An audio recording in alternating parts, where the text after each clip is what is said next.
let's talk about let's talk. No, don't here we go me. Let's talk about how the bad thing about modern country music isn't modern country music. It's the fact that so many people are overdoing it and paying too much money for it. What?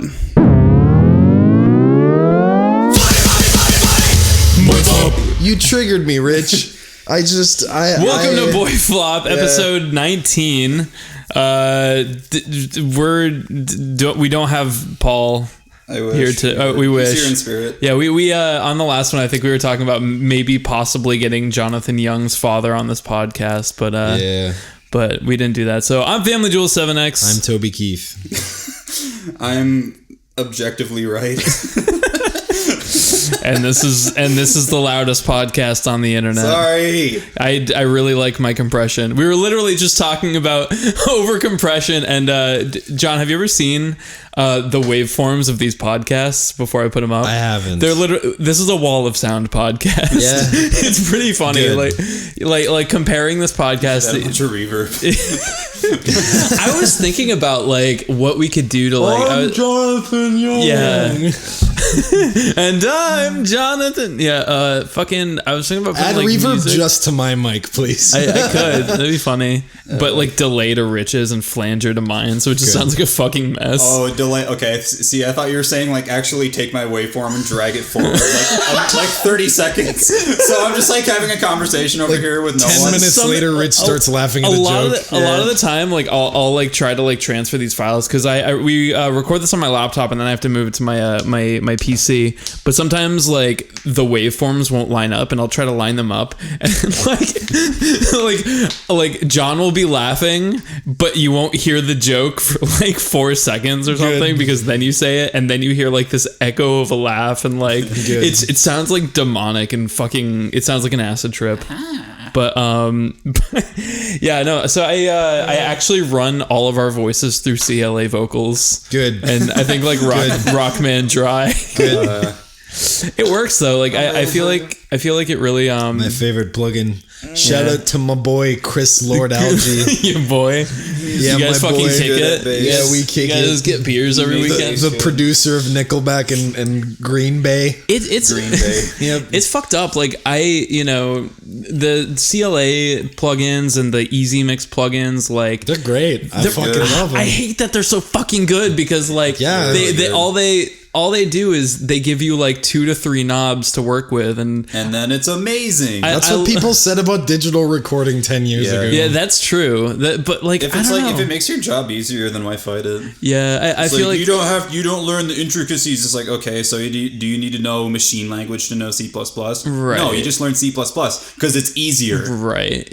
But I feel like there was something that you told me, Rich, or maybe it was you, John. I can't remember, but you were saying that like. Well, I was like frustrated because I used CLA bass at the behest of John, and I was just like wrestling with my bass tone for like it was literally the 2.5 years. He walks into my room. Walks into my room. He's like, John. I'm just like, I'm upset. It's too good, John. Yeah. And I was actually mad because I was like, bing, bam, boom. Oh, it's amazing. Oh, it's really good. Yeah. My career is built on the backs of those plugins. Yeah. Thank you, Chris Lord. Yeah, you even use the reamping thing for CLA. Yeah, because when it comes to guitar tones, I don't fucking know shit. Well, the problem, the problem is that like if you were to jump, like I feel like all three of us have definitely done or paid our dues with learning EQ and compression and stuff beforehand. Whereas I feel like the danger is like a person just jumping into mixing and immediately going to those plugins. That's what I did. Really? But then I had these little controlled situations along the way where I had to be like, my bass drum is too boomy. Right. And then somebody was like, well, just roll off the lows. And I would be like, what's that? And then I would research and I would find out. And then just last year I had a situation where it was like, my snare isn't cutting through my mix. It's like, just sidechain it to whatever. So then you had to learn sidechaining. And so, dude, I don't know. That's so funny because like I feel like from the start, like with your Mulan cover and everything. Oh, it was terrible. No, I think it was good. As your first cover, I think it's terrible. Did you sample your own drum kit? Sampled my own drum kit. Sure. I didn't have a drum sampler. I literally put a mic on my drum and hit the snare drum and then Or no, that's not what I did. Fuck. Okay, here's what I did. Oh shit! I just bumped the mic. Okay, here's what I did. I found a kick drum sample. Yep. And I plotted in my kick drum, and then I turned the mic on and I hit record, and I played just snare drum for the whole song. Oh my god! And then I played just hi-hat for the whole song. And then I played just cymbal for the whole song. I didn't even sample it. So I had like a snare drum track, because I was recording in like a fucking storage room closet. So I couldn't fucking parallel walls. Shit. Yeah. I mean, like I've thought That's of why that. I'm so ashamed of my old. In Flames do that for one of their albums. I believe it, Probably. but like fucking no, like I couldn't isolate my signals. I've been there though, difficult like drummer. That's right. Like, that's like the opposite of easy drummer. I had no way of Impossible miking up my live drum kit and isolating the different mic signals, because I was in such a small room that the overhead. Did you just like not have an overhead? Well, I did, but the room was so small that I would hit a cymbal and it would show up as the biggest thing in every mic. Because the cymbal would bounce off the walls so much that the cymbal would be louder in my snare mic than the snare was in my snare mic. And I didn't know that drum sampling was a thing. It's funny because like I remember thinking that same thing. Like thinking like, man, this would just be easier if I could just like have like the drummer in my band, Zach, just only play the snare and only play the bass. But then you're just like, yeah, that'd be a fucking bitch to do. Fuck it, let's figure it out another way. Well, because like, you went there. You went that mile. There. Jesus, I didn't know what else to do. Nobody taught me. I don't think it's a shame. I was a lyric writing major. I'm not. I don't think you should be ashamed. I'm like impressed. I'm super impressed. Well, I mean, and this is one of many isolated situations. I'm not disappointed. I'm impressed. Yeah, no, this is one of many isolated situations in my fucking trial and error journey to learning how to produce, which I'm still on, but these isolated situations where like music production web forums are such a shit show that like you can't just Google why do drums sound good on modern albums and it says, oh, just buy Superior Drummer and sample your drum. Like nobody tells you that unless you have a friend who's producing on modern albums or somehow found the Joey Sturgis forum where he says this is what people are doing nowadays. And then somebody, but he doesn't I guarantee do that. you, somebody replies to that and says that's not the way to do it. So I had these. You could do that if you're a noob. Yeah. So I had these production major friends at this private music school that I went to where like they were like, oh well, you just need to get the CLA plugins. That's where I heard about them, is because they were like, oh, just get the CLA plugins. And then lo and behold. Yeah. Well, and then like at some point somebody was like, oh, just sample your drums. And I tried doing it with a sampler program that wasn't Superior Drummer and wasn't Steven Slate. It was like the built-in Logic whatever, and so obviously it sounded like shit, and everybody was like, well, that's why you don't sample drums, because it doesn't sound good. No, it's because I didn't have the right plugins. Right. But nobody's gonna tell you that you don't have the right plugins, because fucking anyway. Well, I think that this conversation is really interesting.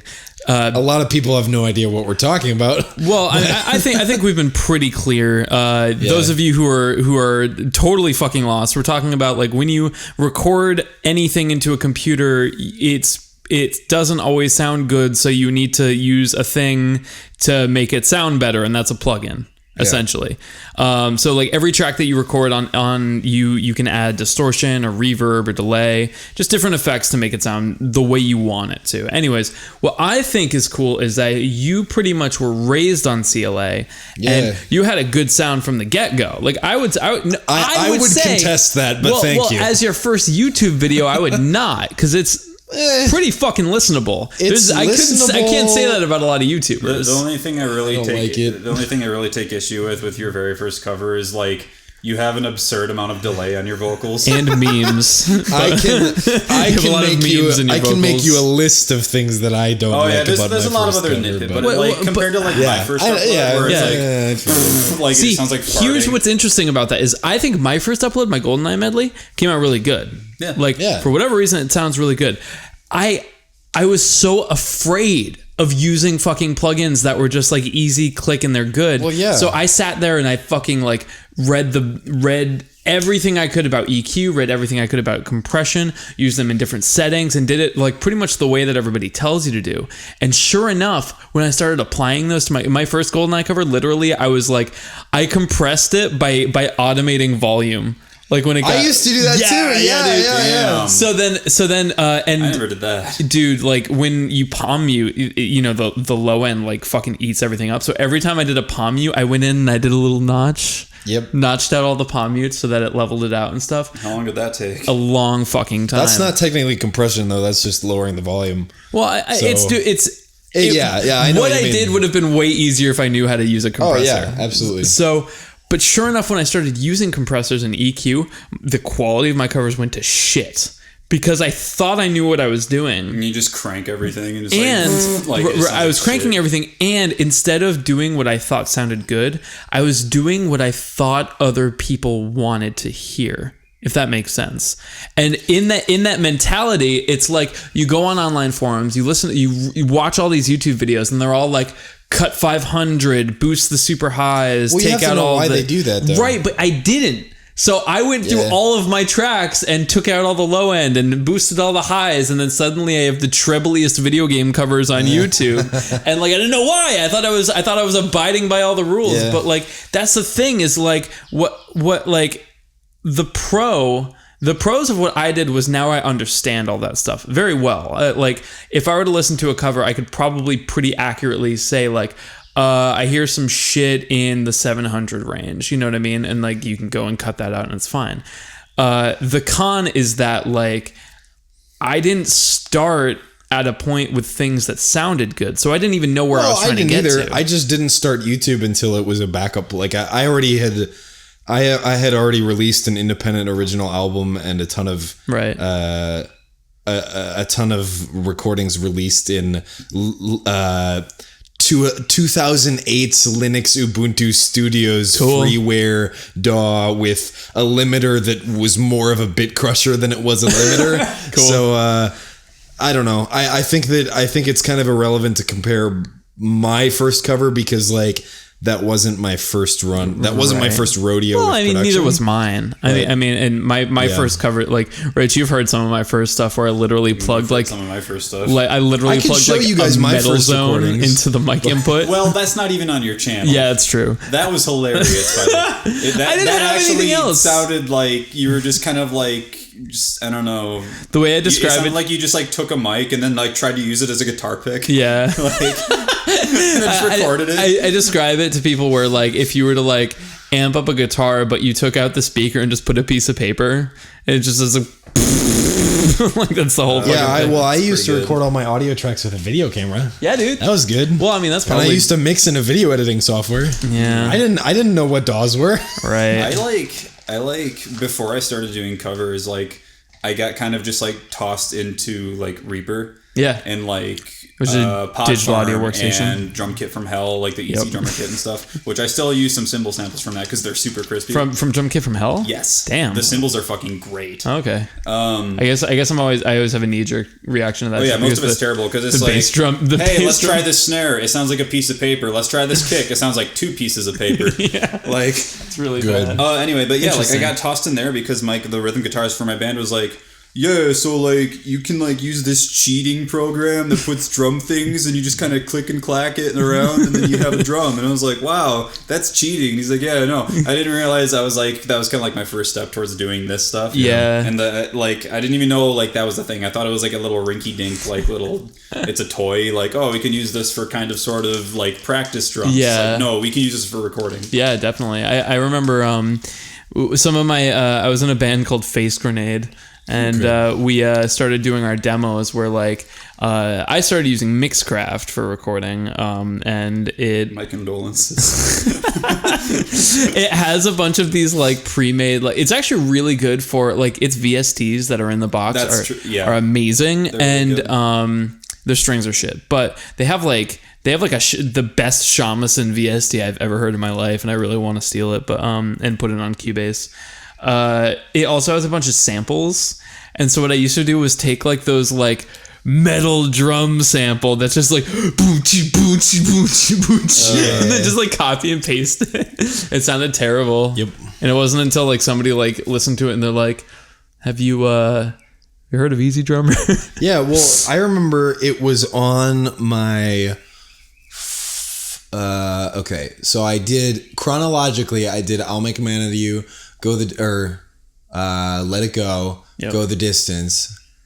And then my fourth Disney cover was the one that I discovered Stephen Slate on. Mm-hmm. And so on the release of my Disney album, I actually went back and replaced the three oldest ones with drum samples instead of the your own samples, the snare the take Jonathan kit. Freed original. Yeah, I want to go back and listen to that. And man, Jesus, I don't know. Like it's interesting because that was the difference between March of 2014 and December of 2014. But even in just that amount of time, the amount that I learned about production just from doing a shit ton of production was pretty crazy. Like the album mix of the December release album mix of my cover of I'll Make a Man Out of You versus the first cover mix that I put out that was my first video is just a huge difference of, I think I ended up re-recording rhythm guitars and some of the vocal tracks as well, and it was just a huge difference. But yeah, man, I mean, I hope that like for anybody listening that is struggling with like trying to understand recording and stuff, we've been there. We've been there hard. All like I don't know much about your upbringing, Rich, besides what you've just told me. But like between you and me, John, like I feel like we had it hard. Like, dude, I've wiped out all of my recordings from like 2011 and 2012. Like they're bad, man. Yeah, they're bad. Like I hope no one ever hears those again because it could be blackmail. Yeah, they were important though. I mean, you have to make bad shit to make good shit eventually. I mean, that's kind of what I was saying. Like at the panel we did at MagFest, where it's like one of the things that I feel like a lot of people are afraid to do is just make bad stuff. Yeah. Like it's fine. You don't have to upload. It's okay to suck. Yeah, and like people who are like looking forward to, like, I know a lot of people who are just like, I really want to do music on YouTube and stuff, but like I've never recorded before, and like it's tough. But like, don't put up your first recording on YouTube. Do a few fucking just like, I don't know, like just like write some music or something, or just like noodle around and like see what you can make that without the pressure of people are gonna hear this. Because like if I had that pressure when I started out, like I'd probably just tense up and not. Like when you're first starting out too, like your first hunch is that everyone's gonna be like, this sucks, right. You suck, you suck. Yeah. But like honestly, like seeing like YouTube's a little bit different because like it's people just doing their own thing, and especially if you're a tiny, like smaller unknown channel, if you upload something and random people see it, they're gonna think it's cool, right? Like that's generally, like, you could upload like, yeah, you might get someone who like, you're a butthole or something, you're a faggot or something. Yeah, like that, I mean, like, without trying to scare anybody, that is what happened to me when I first. Yeah, me too. When I first posted recordings, people in my high school class or I think it was middle school then, they literally commented like, "This is fucking bad. You should stop." Well, is that people that you like knew, kind of like acquaintances? People that I personally knew. Just like random folks on the internet, like someone stumbling across your video. Like, yeah, you might get someone who's like, "You suck, blah blah blah, kill yourself" or something like that. But like generally, like my first couple uploads. Granted, even then I was still pretty okay at guitar. Yeah. They sound like butt. Like it's obviously like the mix. I just threw it down, no EQ, no compression, drum kit from hell. Let's go bonanza. It sounds like butt, but people feel like, well, caboodles, this is pretty neat. I think what's interesting about that too is that like now that I watch a lot of YouTube videos too, especially of like new up and coming recording artists, mostly with video game stuff. Is that like. It's a lot different because I have in mind the fact that it's only you. It's just you making this whole fucking recording, and that kind of like, a lot of work. It's a lot of work. That's what I'm saying. Is it like, I feel like I'm going to give you a lot of leeway, especially if this is one of your first recordings. And like, I think a lot of other people do too. Like anybody who Instead of like uploading it to a flash drive and then taking the flash drive and flushing it down the toilet. Yeah. I mean, nobody has to listen and then like to take a video of that and send it to him as a reply. Yeah. As a reply video. Yeah. Hack back to YouTube 2003. If I see like that was a little I'll early. let you slide on that was that a little one. early. A little early on that one. I feel like if I see like an 18-year-old kid who it's one of his first videos, you know, maybe his first like music video after making a bunch of Let's Plays or something. Come get a load of this nerd. No, I mean like I think it's cool that, and I feel like a lot of other people, like not just me, like, you know, people who don't know anything about music is going to have the same reaction. Like, wow, like look at this kid. Like, you know, sure. I mean, he doesn't have a fucking studio. He didn't pay somebody to do all this stuff. He did all of this in his room. So like, that's rad. I mean, sure, I can't hear the bass, but it's still pretty rad. I think the VGM community is very fortunate to have that positive of a. It's pretty cool because it's not pretty nice. The rest of the internet isn't always like that. Yeah. I don't know. Like my experience with. Like if I only released my stuff to friends and family, a lot of my closest friends would say that they liked it because I was their close friend and they were obligated. And a lot of my not so close friends would say, hey, it's fucking bad. Yeah. And then if I released it to the public on the internet, it would be like walking out into the ocean and just throwing a little post-it note saying, hello, please read this. Yeah. Like, I don't know. And I think, exactly. I think that like there's kind of this, people see guys like us blowing up on the internet and they never see the people that don't blow up. Yeah. So there's this mentality of, if I can get to that point where I am posting stuff that I think is good on the internet, I will blow up. Mm-hmm. And I think that is what I would sort of consider the secondary big hurdle. After get good, the next hurdle is realize that the internet is a big place. Yeah, get heard. Get good and then get heard. Right. I guess it's, I mean, but it's like... How do you do that? For me... The negative feedback of people from my high school saying, this fucking sucks, John, you're never going to make it, wasn't as bad as 3 years of trying to get heard and never having any strangers pay attention to my music was worse than having acquaintances hate my music. Yeah. So, and I think what I would say, in addition to the advice that you just gave, which was great advice, I would say... be really fucking patient with the publicity of your music. In general. I mean, I remember I was like, earlier last year, I was having conversations when I first started like talking to you, John. I was just like, why do I suck? Why is this taking forever? Am I not doing things right? It's just like, it's like chalk it up to luck, chalk it up to do it this way, but it is kind of like a waiting game. You just got to keep doing it. I also think go ahead. Quick thing, I guess, like, if you like, even if you do call it luck, which I mean, we've had that discussion. That's another discussion. Whatever term you want to refer to. But like, mathematically, the more times you roll the dice, the more likely you are to get what the roll that you want. You know? Exactly. Anyway, well, I was just gonna say, like, in all of that, I mean, I do also feel like a lot of people kind of have in their head, like, okay, like now I think I'm good enough at guitar, singing, whatever. Now I want to get heard. Now I want to be popular. Now I want to have like a successful YouTube channel. Now I want to have hundreds of thousands of subscribers. And I feel like a lot of people, and I'm not saying this about us, maybe me, but I feel like it's kind of like... As he shoots a glance my way. What? No. I've literally been staring at the wall. But like, I think it's kind of like the dog chasing the truck kind of metaphor, in that, like, you know, once the dog gets the truck, like, what's it gonna do? You know what I mean? Welcome to YouTube. Yeah. Well, I don't know. oh damn! Jesus. Fuck, Rich! Oh no! Or you are an idiot and moved to California for some reason. I don't know. No, I feel like, you know, you see that a lot with some of the... Like, That's the tagline. What? I said, it's neck snaps. Welcome to YouTube.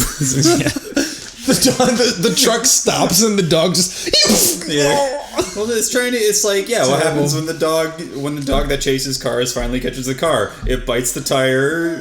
Oh, no. Yeah, let's not. Okay, sorry, Jules. We interrupted your motivational. Do you need some cocktail peanuts? I've been just thinking about like what like internet celebrities I could compare that to, and like everyone that I think of that like that works perfectly for, I don't want to say on this podcast because it'd be really mean. But anyways, I don't know. I think I've always found something. Well, no, a lot of people who like worked their asses off, they got really fucking popular, and then they're like, shit, I can't fucking do this, and then just like flip out and like destroy their career. I'm usually against sort of cliched sentiments, but I've always found something like sort of appealingly romantic about just the whole notion of I guess chasing the dog chasing the truck, like just like let's, I don't know, I just imagine like a picture book. I don't know, just like a pop-up book. The idea of just like shooting for the moon, even if you don't, if you're not an astronaut, like whatever, yeah. I mean that's a little too much. I mean, but no, like I kind of get it, because like, I mean, like I don't know, in terms of like that dog chasing the truck analogy, like I kind of get that. Like it was like this weird thing where it was kind of like this idea of mine that had been like kind of like has been in the back of my mind, like when I first started uploading videos up until like this past October, when you know what happened, and like I would like wake up and like check my email and be like, oh, like 3 people commented and I got like 2 subscribers, and I'd like flip out, and it's like this really, really like super addictive thing. And then finally you catch the truck and it blows up, and then it just becomes all too overwhelming, and you just kind of roll with it. Yeah. And that's what I've been trying to do. And it's really fucking weird. Yeah. I think it's I mean, it's overwhelming in some ways, but like it doesn't have to, like depending on like who you are and what you want in life, I guess it doesn't have to be like a black and white, like, well, I blow up. Fuck. Nope. Right. Like you don't. I don't know. Like Well, for some people it is. Like for some people it absolutely is. But like for me, it's like I have just found myself helplessly and shamelessly addicted to having my voice heard in as many places as possible. And like I'm on terms with that. Like I'm not. Like I'll be the first to just be like, yo, hey kid, if this is what you want, like fame is really fucking addictive. Yeah, you know, it really is. Like, I don't know. Yeah, well, speaking from the perspective, like I try to be as like whatever about it as possible, and it's like, no, every time I upload a video, I'm just like, I need my fix, and just slapping my arm, and just like, cool to get attention, man. I mean, it feels inserting good. needles into my retina. Yeah. Like, there's nothing like anybody who gives you shit for wanting attention in any way. You're is on full YouTube. Of You're an shit. attention whore. Just admit it. Everybody's an attention whore. I think. I mean, well, first of all, I think that like people who like just are like, oh, you only care about the fame. It's like, first of all, no, I don't, and second of all, like. You would love it too. Like if you had tons of people that were like, yo, this thing that you spent a lot of hard work and time on is really good. You'd fucking love that. Oh, of course. You know? Why else would you spend all that time trying to get good? The third thing though is that like it's not just about like fame and just like the shallow level of like, hey, there are girls that are messaging me, you know, and like fancy that. Like, why would that happen? Yeah. We're talking about YouTube, so that doesn't happen. Yeah. No, but on top of that, there's also video game covers. Go on. Sorry. Have you ever heard of Aladdin? Hey, I heard you like Disney movies. Oh, God. What's your favorite? Continue your point. Yeah. But the third thing is that like, I don't know. I think the notion of the artist wanting their art to connect with a lot of people is not a bad one. No. Because like that's the fucking point of art, is to connect with people. And like, I don't think there are many artists that say, I want this to connect with just people who like metal covers of The Nightmare Before Christmas. Right. You know, like, we've talked about each other's meaning of art, and I think we differ on that. But like, I definitely think that connecting with people is important for me at least. But I totally agree with you. I think I was gonna say that like while you're thinking, I just mean like if you went up to any artist and were like, hey, for free, millions of people around the world will love what you do. Shake my hand. Would you do it? Yeah, you fucking would. Any artist would, you know? Absolutely. And like, I don't know. I feel like Rich, maybe you'd relate to me more than John on this, but yeah. I wish I could take a picture and just post it in the description of that face that you just gave me. I love just the brutal honesty there. Like, I feel like we can agree that John's fucking crazy. I haven't even said what I was going to say, and you jumped in. You said those words. I just think it's funny the way that you phrased that. The way I kind of feel is that, like, I was so obsessed with being heard, like, you know what I mean, like connecting with people, like you said. I still am. Yeah, well, I mean, I still am to an extent too, but I actually feel like it almost like defined me in a lot of ways. Like everything was about like being a rock star. Everything was about like, you know, being a musician and being able to pay my bills, and like everything was that, almost just about like I was practicing in my basement, trying to get better so that one day when the magic, you know, music as a profession fairy came by, I'd be ready to fucking go. But like now that I'm at kind of a point, a mess on the floor, and you just start licking it up. God, no, Jules, what's that poop on the floor? Yeah. The fairy came for me. Yeah. And they take me off to the fucking heroin. To the land of YouTube. Yeah. Jesus. Here we go. Bite the tire. It's still spinning. It's so fucked up. But like BoyFlop sponsored by PETA. Yeah, like PETA. PETA. I don't know. Alpha PETA. I don't know how it's pronounced. Fucking PETA. I don't even remember what I was saying. Just like mostly that like you wanted fame, and now that you got it, what happened? I'm not famous, but like I feel like the give yourself some credit. Give yourself some credit. You're a D-list internet celebrity. I don't even think. I don't know, but like in some small, certain obscure circles of the internet, people kind of sort of forget your name sometimes. D-list internet celebrity. I feel like it's less of a distraction, and I can spend more time kind of actually figuring out who I am in a really weird, like, existential way, I guess. I don't think those have to be mutually exclusive. Well, for me, it kind of was. Sure. Like when I was in high school and stuff, like I didn't get good grades. I wasn't in sports. Like I played music and I was bad. I wanted to like, you know, I wanted to. Same. You know, I wanted you to phrase that as though it were past tense. Shut up. Oh, like, damn. Dickhead, you're an asshole. Kidding, what? I'm just kidding. Yeah. Okay. Fight. Yeah.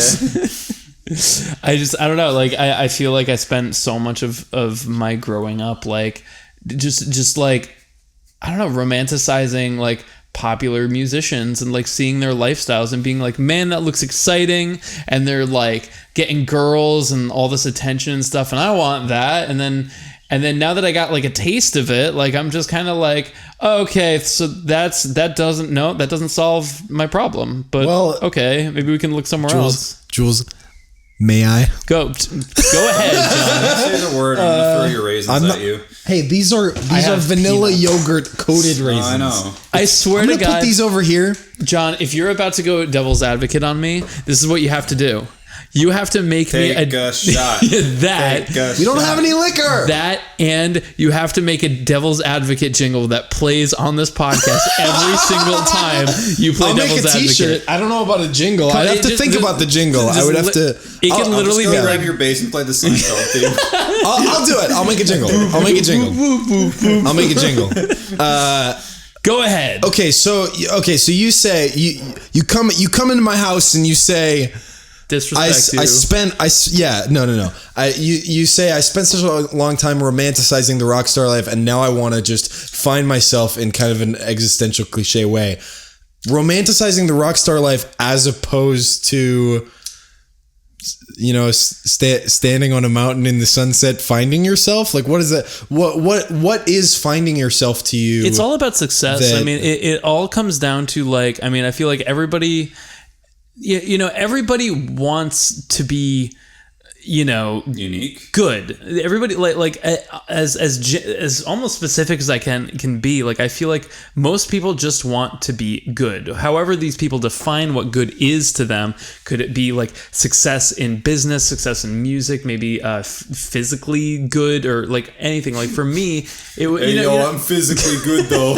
Well, I mean, you know, some people like prioritize like working out and they just want to be fit, and what makes them happy is like whatever. But like for me, like I feel like one of the root, well, like, I mean, we've talked about in the past how I was like a dickhead teenager. Like I got into lots of trouble, and I didn't want to be like, I wanted to be doing something that was successful, and I was getting good attention. And what I saw was like, okay, I'm really interested in music. Who are the people that are successful in that way in music? And I looked up to people like, you know, the guys in Avenged Sevenfold or like whatever. And then, you know, you idolize them. And I think, Gates. Yeah, dude, he studied jazz, man. Yeah. He's in, I don't know, like I feel like, you know, and he looked good. He got lots of girls, theoretically. He brought the fedora back. Well, yeah, no, right before it was torn back down. Yep, like asunder. Harder than it had ever been. It was funny. It was pretty funny. I remember those taboo days. now. But like that's what I mean. It's just like I feel like for me, like I felt like unpopular. Everything sucked, and like I felt like my problem was I wasn't successful enough. So I started chasing the success that I wanted to have, and then once I realized that, like, okay, this is what that would be like. Nope, that doesn't solve all the problems I had before. So now I can start. What do you think will solve your problems? Though? I don't know. I think. I don't know if you saw this thing, Jim Carrey. Oh, you can eat buffet. Yeah. bring me all you can eat McDonald's and I'll be happy. No, Jim Carrey talked about it in that, like, you know, I think Jim Carrey's, along with every other comedian ever, suffers depression to some extent, right? Like, that might be an overgeneralization. It's a very serious overgeneralization, but it is very common, and a lot of them say that, like, you know, you start to kind of romanticize being successful, being famous, and that it's going to solve all your problems. Then you get there, and it doesn't. I don't think anything does, though. No, absolutely not. I don't think that. I think that everybody is going to have something different. I mean, look at, like, we were talking about Notch last stream, or last podcast. Yeah, user Notch, fucking creator of Five Nights. Yeah, I don't know. I guess the reason why I'm sort of grilling you on that question is because, like, personally, I've never been happier than when I'm making shit that a lot of people are same watching, exact way. You know, so I don't know. I'm there with you. Right? No, I'm there with you, all both of you guys. Like, can I kind of like throw in my own little take on that throw perspective? it in. I suppose, because like it was never like a thing of like romanticizing like, I guess if you want to call it fame or whatever the fuck this fucking degenerate thing that we're doing is now, whatever you want to call this, D-list internet celebrity I love thing. calling it D-list internet celebrity. Fucking cool. Because it's like an insult and a compliment at the same time. It's cool because, like, for me it was kind of like looking at it in a different way of like romanticizing it, because it wasn't like this is going to solve all my problems. It was just kind of like I don't even know how to describe it. I was just like, I kind of want to do this because it seems cool. Yeah. And now, I don't know, like seeing you and other people do this stuff for a living, and like other people who are like doing YouTube, whatever be like animation or Let's Plays or whatever the fuck. I mean, like, man, that's really cool. Oh, it'd be cool. And then it happened, and now I'm like on speaking terms with some of those people. And I'm like, oh yeah, this is really cool. No. Okay, cool. I think this is another one of those times where here at the BoyFlop table we have representation of all three sides of the three-sided coin, I guess, and that's a good thing. And in the end, we all kind of meet exactly at that point, because but I wouldn't be doing what I do now if, like, literally I am my happiest when I'm sitting down at that desk over there and I'm working my dick off on covers, music, anything, and that's just because, I don't know, in my search of trying to find whatever it is that was going to solve all my insecurities and problems as a teenager, I found music, and music is the thing that I love doing more than anything else in the world. Yeah, You're a nerd. I'm just here on the other side of the table. Like, frame that. I kind of did romanticize it, but like I haven't found anything. Like, I don't know. Like, I romanticize the shit out of the whole rock star dream. Yeah, but me like, too. See, I think the whole rockstar lifestyle and dream thing is stupid. Well, I never liked it. See, it's dumb. And that's fine, but well, like, you were smarter than me. I romanticize the whole like, oh, I'm gonna fucking leave this town and fucking make music and fucking and Period. like honestly, like I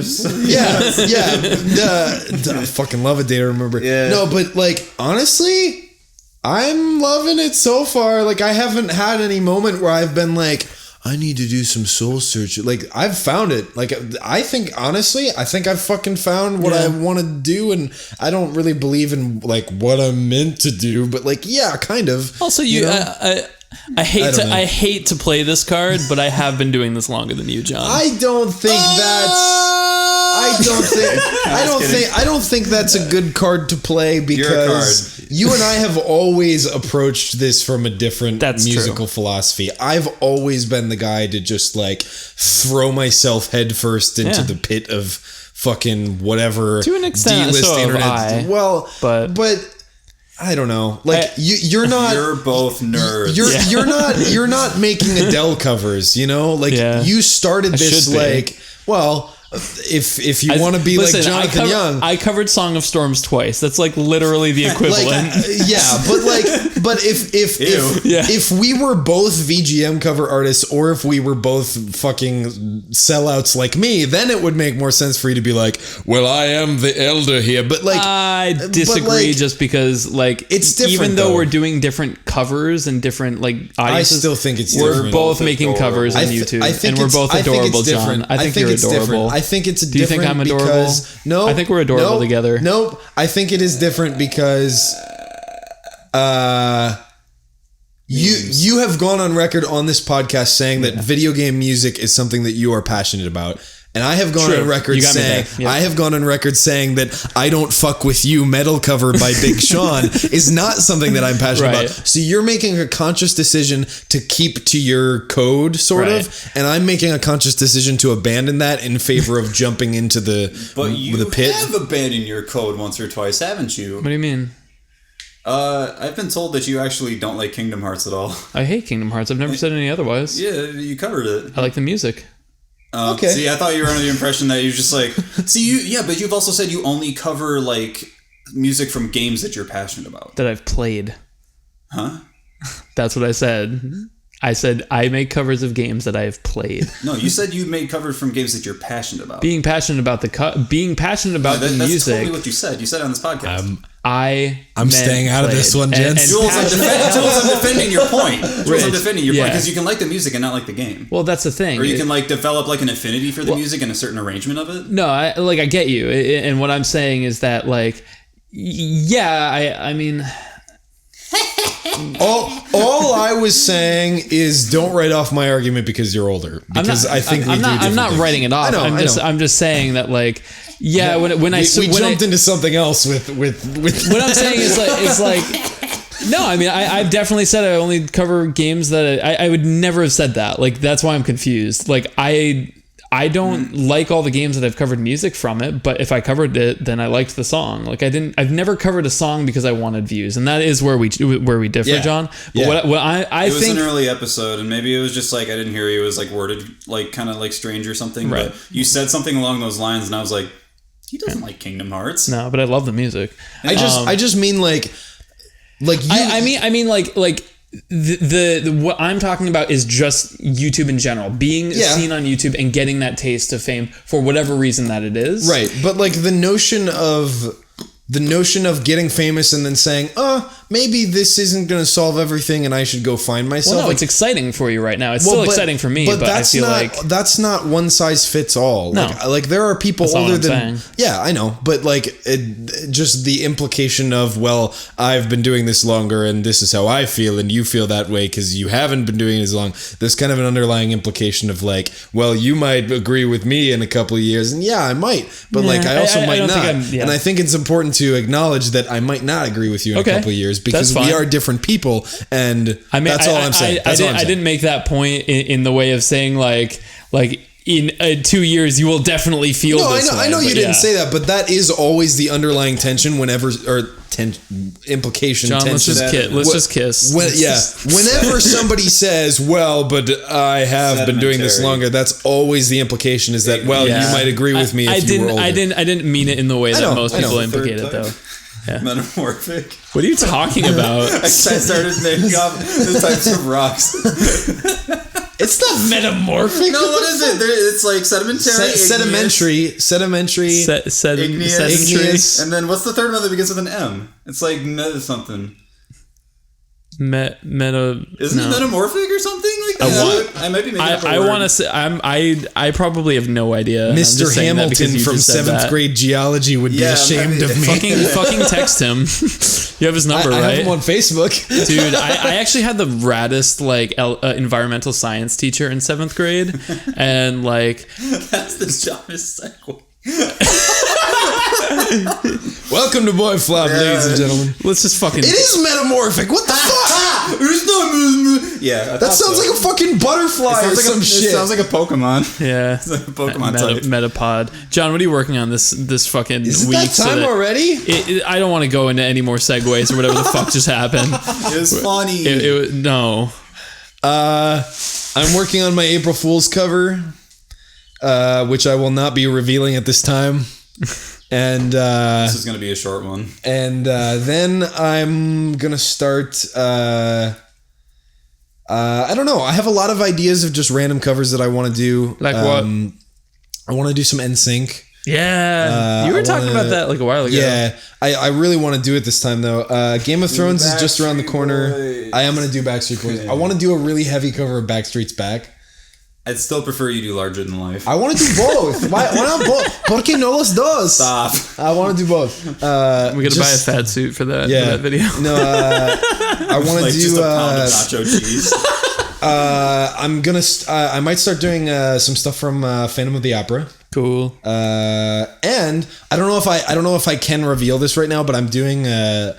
Are you guys familiar with Google Translate Sings? Yeah. I'm doing a Google Translate Sings of Be Prepared with the official channel, Melinda Kathleen Reese, who does Google Translate Sings. You were talking about that a while ago, I think. So she plugged the lyrics to Be Prepared into Google Translate like 9 times or something, and we're gonna sing whatever came out. Cool. And it's gonna be hilarious. I'm pumped. And then I might start working on my comedy power metal album soon.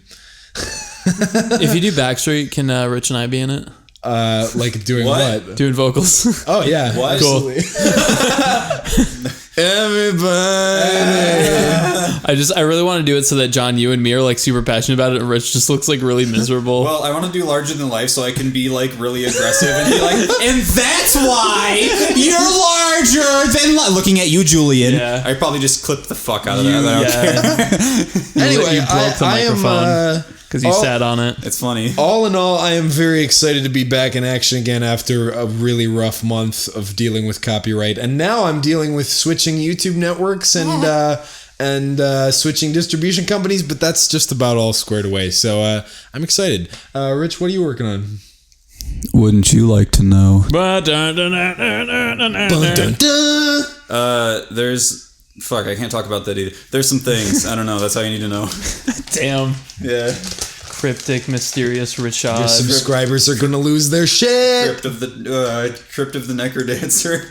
You said cryptic. Okay, go. There is a song called Cryptique. Yeah, is it Cryptique? I don't know. That was like Cryptech. Cryptech, whatever. Cryptique. It's probably that. It's probably a pun, and it's probably shut up. Yeah, Danny needs to stop enabling Ryan's puns. Yeah. I'm mostly working on Thunderforge stuff right now.